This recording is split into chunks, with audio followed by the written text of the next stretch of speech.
नमस्कार दोस्तों, ईश्वर सदैव आपका भला करे और आपकी झोलियाँ ईश्वर के आशीर्वाद से हमेशा भरी रहे। तो दोस्तों, आज बात करेंगे कि हाथ से कैसे जान सकते हैं कि जो हमारा विवाह है जिससे भी हम करेंगे वो सच्चा प्रेम होगा या हम प्रेम विवाह में पड़ेंगे या विवाह में प्रेम रहेगा या नहीं रहेगा। इन सब बातों को इस वीडियो में जानने का प्रयास करेंगे। तो देखिए, यदि प्रेम हो और सच्चा प्रेम हो तो जो चंद्र पर्वत होता है वो पूर्णतया विकसित होता है। अब चंद्र पर्वत क्या होता है, सबसे पहले हम इस चीज़ को जानने का प्रयास करेंगे। तो देखिए, ये जो आपकी कनिष्ठिका उंगली के नीचे का जो हिस्सा होता है ये चंद्र पर्वत का हिस्सा होता है।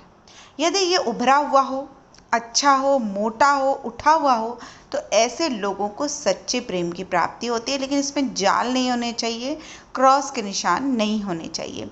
ऐसे लोग जो होते हैं जिनका चंद्र पर्वत बहुत अच्छा होता है, ये दूसरों के मन के भावों को समझने वाले, इनको जीवन साथी की प्राप्ति होती है।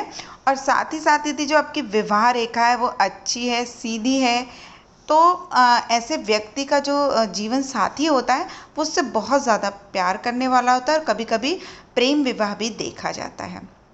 अब देखिए, इसी में प्रेम विवाह का जो सबसे प्रमुख लक्षण है वो तब होता है जबकि आपकी चंद्र पर्वत से कुछ रेखाएं निकलकर जीवन रेखा को टच कर लें। अब यदि ये जीवन रेखा को छूती हैं तो ये निशानी बताती है कि ऐसे व्यक्ति के प्रेम विवाह होने की काफ़ी संभावना होती है और विवाह भी सफल होता है। लेकिन इसके लिए दो चीज़ जरूर होनी चाहिए। एक तो आपका चंद्र पर्वत साफ, स्पष्ट, मोटा होना चाहिए और आपका शुक्र पर्वत भी अच्छा, उठा और साफ सुथरा होना चाहिए। उस पर जाल के, कटे के, क्रॉस के निशान नहीं होने चाहिए।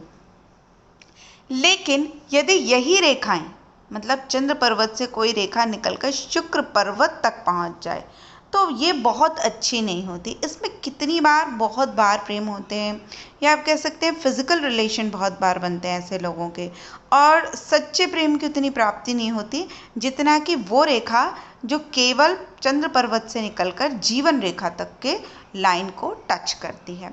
अब इसमें एक कंडीशन और हो सकती है, जैसे कि ये जो हिस्सा होता है वो आपका केतु का एरिया होता है।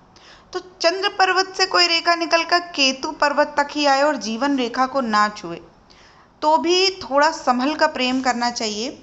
ऐसे लोगों का जो विवाह होता है वो भी प्रेम में परिणत नहीं हो पाता है या प्रेम में कभी धोखा मिलने की भी संभावना रहती है। तो ऐसे लोगों को प्रेम विवाह करते हुए थोड़ा सा सचेत होकर ही करना चाहिए। अब बात करेंगे कि आपके हृदय रेखा की। देखिए, जो ये आपकी ऊपर रेखा होती है, जो ये कनिष्ठिका से ये जो इस तरह से रेखा चलती है, आपकी हृदय रेखा होती है। इसे एक बार फिर से बनाते हैं। ये जो आपकी रेखा है ये हृदय रेखा है। ये जो आपकी रेखा होती है जीवन रेखा होती है और यहाँ से जो एक रेखा आती है वो आपकी मस्तिष्क रेखा होती है।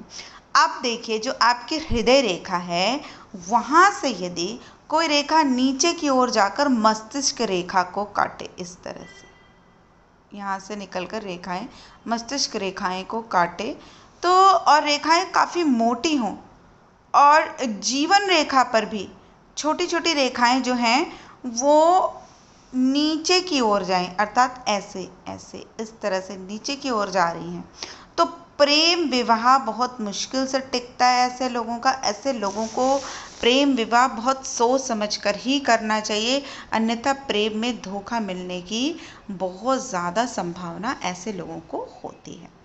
अब प्रेम के लिए जो सबसे बड़ा कारक होता है वो है शुक्र पर्वत। ये देखिए, ये जो आपका पर्वत होता है अंगूठे के नीचे का, ये पूरा शुक्र पर्वत का होता है।